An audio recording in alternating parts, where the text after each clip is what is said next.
Hello students, आज हम लोग स्टार्ट कर रहे हैं चैप्टर 6 लाइन्स एंड एंगल्स। और लाइन्स एंड एंगल्स स्टार्ट करने से पहले अपन इंट्रोडक्शन इसका कुछ पढ़ेंगे, कुछ इसकी बेसिक टर्म्स और डेफिनेशंस को जानेंगे, फिर अपन एक्सरसाइज को स्टार्ट करेंगे। तो चलिए देखते हैं पहले अपना इंट्रोडक्शन पार्ट।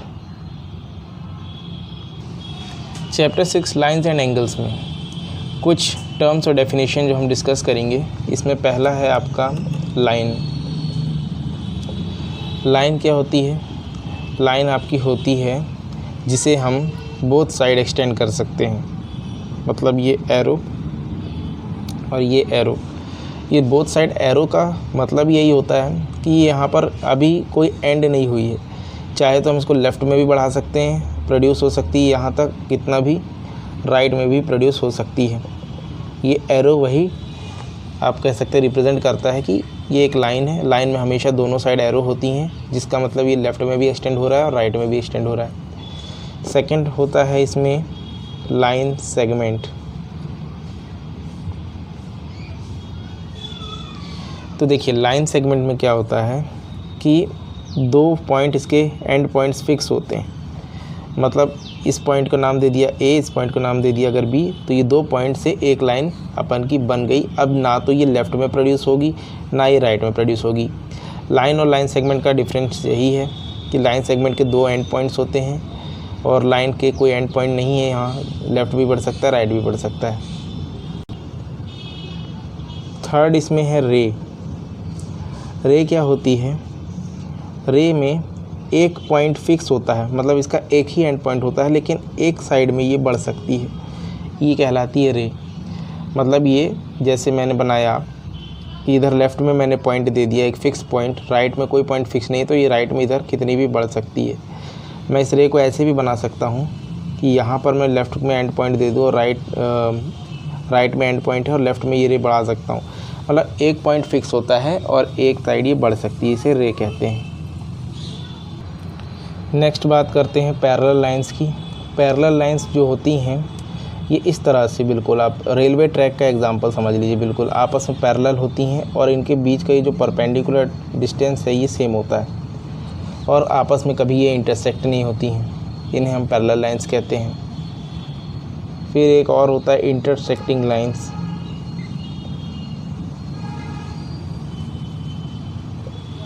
तो इंटरसेक्टिंग लाइंस जो होती हैं आपस में किसी एक पॉइंट पे मीट करती हैं। जैसे ये लाइन को हमने नाम दे दिया कि ये लाइन L है और ये लाइन M है और ये किसी कॉमन पॉइंट O पर इंटरसेक्ट हो रही है, तो ये इसका इंटरसेक्टिंग पॉइंट कहलाएगा और ये लाइंस जो हैं पेयर्स ऑफ इंटरसेक्टिंग लाइंस कहलाएंगी। अब बात कर लेते हैं एंगल्स के बारे में। एंगल्स में अपन ने सिर्फ 5 कैटेगरीज़ में डिवाइड कर लिया है। तो पहले बात करें अगर एक्यूट एंगल की, तो एक्यूट एंगल जो होते हैं ये आपके लेस देन 90 होते हैं। इस तरह से कुछ बनाते हैं अपन इसे, लेस देन 90 डिग्रीज़ जो होते हैं आपके एक्यूट एंगल होते हैं। ऑब्ट्यूज़ एंगल जो होता है ये ग्रेटर देन 90, ये आपका ग्रेटर देन 90 होता है एंड लेस देन 180 डिग्री होता है। ऑब्ट्यूज़ एंगल जो होते हैं 90 से बड़े और 180 से छोटे होते हैं। राइट एंगल की बात करेंगे तो एग्जैक्ट 90 डिग्री एल शेप, ये आपका राइट एंगल होता है। फिर स्ट्रेट एंगल जो होता है 180 डिग्री बिल्कुल स्ट्रेट लाइन, ये आपका स्ट्रेट एंगल होता है। फिर ये बात करें रिफ्लेक्स एंगल की, तो रिफ्लेक्स एंगल क्या होता है? ये होता है less than 360 degree and greater than 180 degree. मतलब 180 डिग्री से बड़ा होता है और 360 से छोटा होता है। अगर इसे हमको फाइंड करना है तो हमें पता है कि जो कंप्लीट एंगल होता है ये पूरा 360 होता है। हमें अगर सिर्फ रिफ्लेक्स एंगल पता करना है तो आप समझ लीजिए कि टोटल 360 में से अगर मान लें कि x है और ये टोटल 360 है, तो 360 में से अगर x को माइनस कर दें, टोटल 360 है, तो 360 में से अगर x को माइनस कर देंगे तो हमें रिफ्लेक्स एंगल मिल जाएगा, मतलब कि इतना मिल जाएगा। ये तो x ये है, मतलब x को छोड़ के जो इतना पोर्शन बचेगा ये रिफ्लेक्स एंगल होगा। तो 360 माइनस x आप निकालेंगे रिफ्लेक्स एंगल। जब भी रिफ्लेक्स एंगल पूछेगा टोटल 360 में से इस x को हटा देंगे, तो अगर हटा दूँ यहीं से, अगर अलग कर दूँ मान लीजिए ये, तो इतना जो बचा अब आपका यही रिफ्लेक्स बचेगा x हटाने के बाद।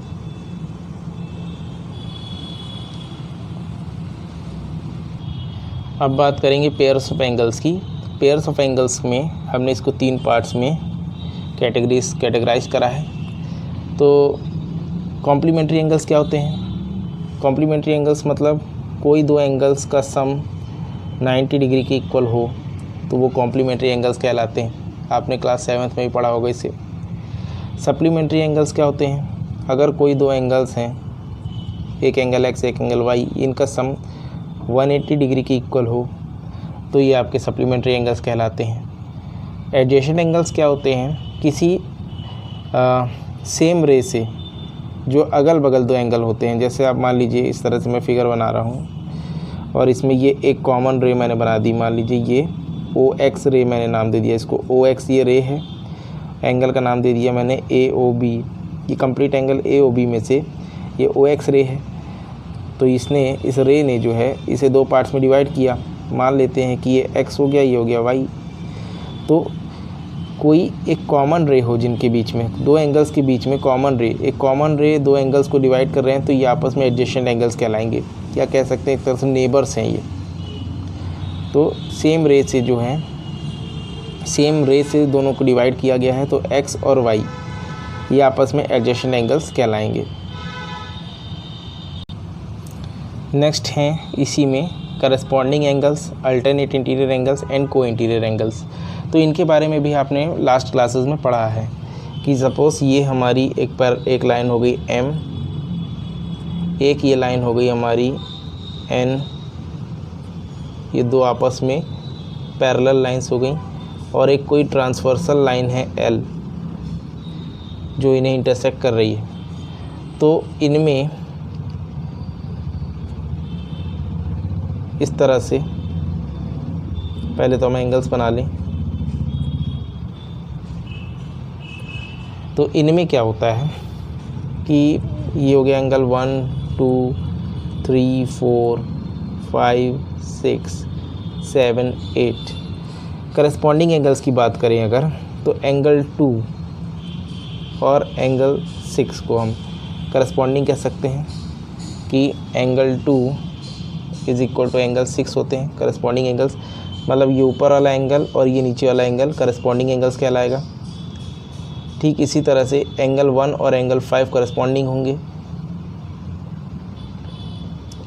फिर आप कह सकते हैं कि एंगल 3 एंगल 7 करस्पॉन्डिंग है, मतलब ये वाला एंगल और ये वाला एंगल करस्पॉन्डिंग हो गया, और यहाँ से एंगल 4 और एंगल 8 आपस में करस्पॉन्डिंग एंगल्स हो गए।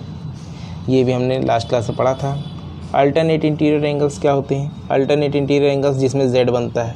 Z कहाँ बन रहा है? जैसे ये आप देखिए एक Z बन रहा है, ये एक Z बन रहा है।